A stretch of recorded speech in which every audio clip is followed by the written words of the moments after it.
जिस तरीके से अमेरिका इस पूरे युद्ध को ले रहा है, अभी ईरान के फॉरेन मिनिस्टर का बयान आया, कहीं ना कहीं आपको मतलब कि क्या फॉल आउट आप देख रहे हैं, पॉलिटिकल फॉल आउट इंडिया में भी? क्योंकि कहीं ना कहीं भारत का नाम तो इसमें आ ही रहा है ना, क्योंकि भारत की मिलन एक्सरसाइज के लिए आई थी।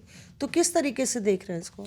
बिल्कुल, और ये भी सवाल उठ रहा है, इनफैक्ट मे बी शिवानी इस पे ऐड कर सकती हैं कि क्या उसके पास वॉर कैपेबिलिटीज थी भी, जो मेरे दिमाग में यही यहाँ पे सवाल था। आई स्वेयर मेरे दिमाग में यही सवाल था, ये कि आप क्योंकि यहाँ एक एक्सरसाइज, जॉइंट एक्सरसाइज के लिए आए थे, वॉर कैपेबिलिटीज अगर नहीं है तो उसमें उसको स्ट्राइक डाउन करना अपने आप में और फर्दर उस पे लेयर्स ऐड कर देता। और इनफैक्ट इंडिया में तो देखिए ऑलरेडी पॉलिटिकल इसको लेकर बवाल शुरू हो गया। ऑब्वियसली अपोजिशन पार्टीज एक घेराबंदी करने की कोशिश कर रही थी पहले से ईरान वाले मामले पर, और एक लंबा हमारा, जैसा शिवानी बता रही थी, ईरान के साथ हमारा अपना रिश्ता रहा है, कल्चरल और ट्रेडिशनल प्लस बिजनेस टाइज रहे हैं। तो वैसे में सवाल उठाया जा रहा है कि और भारत के इतने करीब हुआ है तो निश्चित रूप से जो विपक्षी पार्टियां हैं वो तो अब घेराबंदी करने की कोशिश करेगी सरकार की। पहले ही इस पे मुझे लगता है राहुल खुलकर बात करेंगे। सोनिया गांधी जी का जो लेख है वो अपने आप में बहुत सारे बहुत टेक्निकल पॉइंट्स को उठा रहा है कि किस तरह से कितना ज़रूरी था,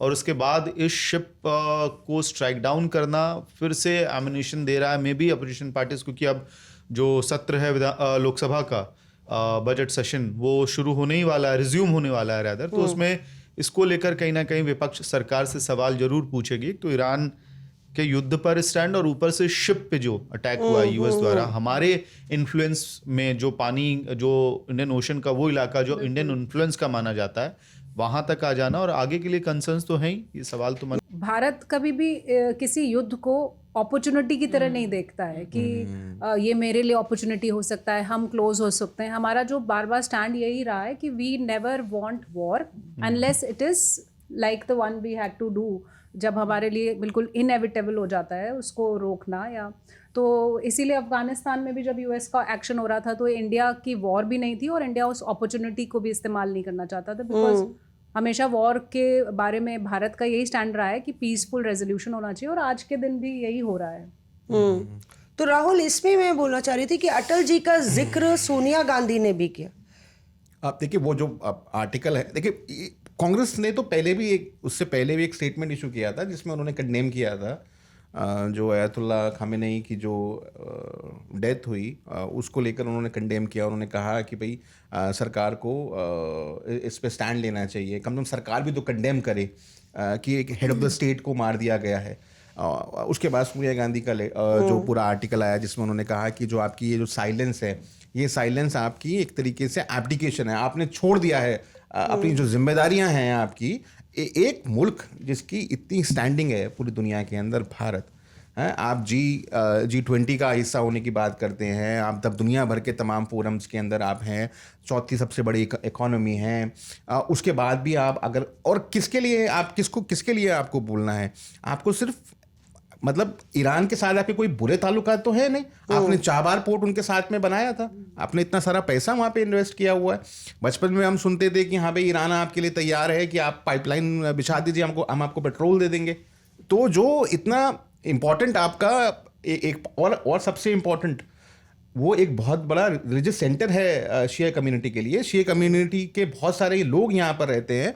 मैं खुद जंतर मंतर पर गया था, लोग रो रहे थे जब उनकी खबर आई कि उनकी मौत हो गई है। लोग रो रहे थे, उनके पोस्टर्स लेकर आए थे, अपनी छाती पीट रहे थे। कहाँ से आए थे ये लोग? ये तमाम लोग दिल्ली के रहने वाले कवर करने गए। मैं जंतर मंतर जब उनका ये खबर बाहर आई कि उनकी डेथ हो गई है, पूरी भारत के अंदर प्रदर्शन हुए, संभल में हुआ, कारगिल में हुआ, लखनऊ में हुआ, दिल्ली में भी हुआ जंतर मंतर पर। हाँ। मैं गया वहां पर तो वो लोग अपने वो लोग दे directly connect with their leader Ayatollah Khamenei के साथ में।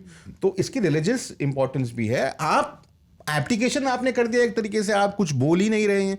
अच्छा, अभी तक आप तो बोल रहे थे कि वॉर में हम पार्टी नहीं बन सकते। भाई ठीक है, आपके भारत के अंदर शरण देना या भारत में कोई मेहमान आया है उसको आपके बैकयार्ड में गिरा दिया गया है, कम से कम उस पर आप बोलिए।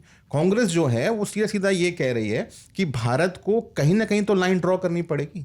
वेनेजुएला का राष्ट्रपति उठा के ले गए, तब भी कांग्रेस ने कहा था कि भाई आप बोलिए।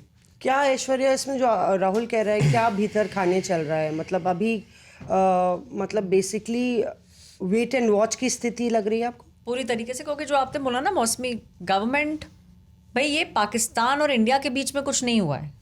हमने एक चीज हमेशा से मेंटेन करी। डोनाल्ड ट्रंप जब वहां से ये बयान देते हैं, लेटेस्ट स्टेटमेंट उन्होंने लास्ट वीक दिया कि भाई 35 मिलियन लोगों ने कहा कि पाकिस्तानी प्राइम मिनिस्टर जो है वो मर जाते अगर मैं इंटरवीन नहीं करता। तो हम, एक चीज हमारी बहुत क्लियर है कि आप, हमारे बायलेटरल के अंदर पाकिस्तान इंडिया की बात होती है, हम किसी तीसरे मुल्क का हम नहीं चाहते इंटरफेरेंस। तो उसी तरीके से इंडिया भी इंटरफेयर नहीं करेगा। और देखो, जो हमारी बात है कि हमें प्रिपेयर्ड रहना है, वो अर्जेंसी दिखी थी प्राइम मिनिस्टर मोदी जब वापस आए थे। उसी दिन देर रात को CCS की बैठक बुलाई गई। उसको बुलाने के पीछे का रीजन यही है कि आप अलर्ट पे रहिए, क्योंकि जिस तरीके से ईरान अटैक कर रहा है, जिस तरीके से हम देख रहे हैं कि रिटेलिएशन हो रहा है, और अब जो US ने किया इतना घर के पास, तो we need to be prepared.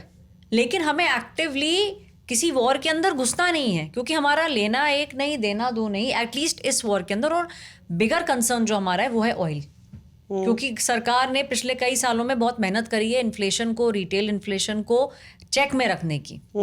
उसका इम्पैक्ट जो है वो सरकार ज्यादा इस समय असेस कर रही है। ज्यादा एक्टिव मैं आपको बताऊं तो पेट्रोलियम मिनिस्ट्री है इस समय, क्योंकि वो नजर बना के रख रहे हैं कि जैसे ही रेट बढ़ेगा तो कंपनीज को इंस्ट्रक्शन दिया गया है कि आप एब्जॉर्ब करिए, क्योंकि जब रेट कम होता है तो भी हमें पेट्रोल उसी रेट पे मिलता है। और 2023 से आप ध्यान देंगे तो पेट्रोल और डीजल के रेट्स बढ़े नहीं है हिंदुस्तान में। तो गवर्नमेंट के लिए वो ज्यादा बड़ा कंसर्न है कि हमें अपनी इकोनॉमी को सेव करके रखना है।